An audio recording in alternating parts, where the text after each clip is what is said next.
Hi, I'm Margarita Engel in Clovis, California, and I'm going to read from my new verse novel, The Lightning Dreamer, Cuba's Greatest Abolitionist. I'll start with the historical background. In the United States, Northern abolitionists were able to speak out against slavery in public. The Spanish colony of Cuba was different. With no part of the island free of slavery, censorship was harsh and penalties severe. The most daring abolitionists were poets who could veil their work with metaphors. Of these, the boldest was a young woman named Gertrudis Gomez de Avellaneda. Her childhood nickname was Tula.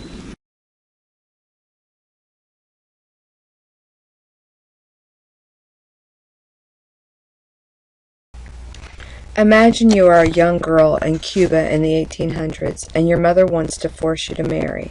That is exactly what happens to Gertrudis Gomez de Avellaneda, aka Tula.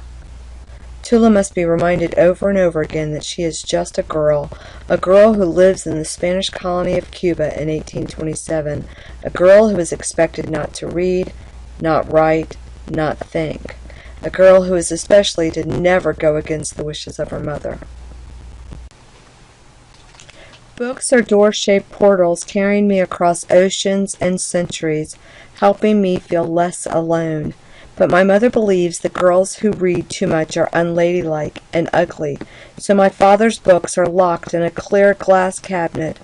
I gaze at enticing covers and mysterious titles, but I am rarely permitted to touch the enchantment of words, poems, stories, plays.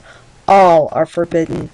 Girls are not supposed to think, but as soon as my eager mind begins to race, free thoughts rush in to replace the trapped ones. I imagine distant times and faraway places, ghosts, vampires, ancient warriors. Fantasy moves into the tangled maze of lonely confusion.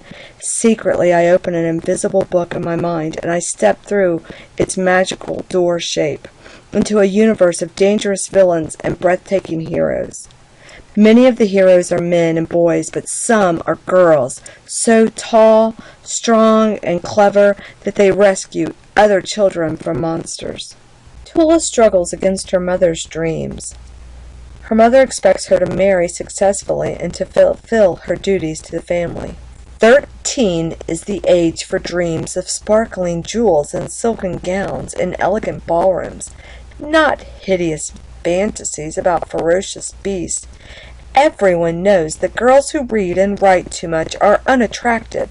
Men want quiet females who listen, not loud ones who offer opinions. If Tula had followed the desires of her mother, there would not have been the Lightning Dreamer. But she didn't.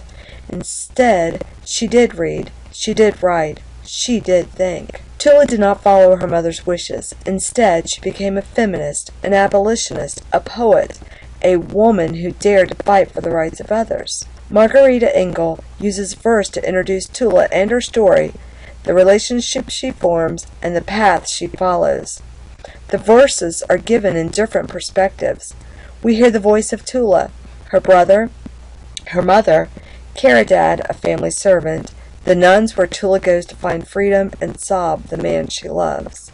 We follow Tula through different moments of her life, moments where she refuses to marry just to gain the gold her grandfather offers, and moments where she feels as if she is guilty and crazy, as her mama suggests, moments where she longs for love, and moments when she knows the pain of love that is not returned, moments when she knows that if she hopes to ever be free, she must escape into exile. The Lightning Dreamer is a historical fiction about a real woman who dared to dream, to read, to write, to think, to love, and to be free. Would you have the courage to fight your family, your country, and dare to face the world alone? Find out how Tula fares against all her struggles in The Lightning Dreamer by Margarita Engel.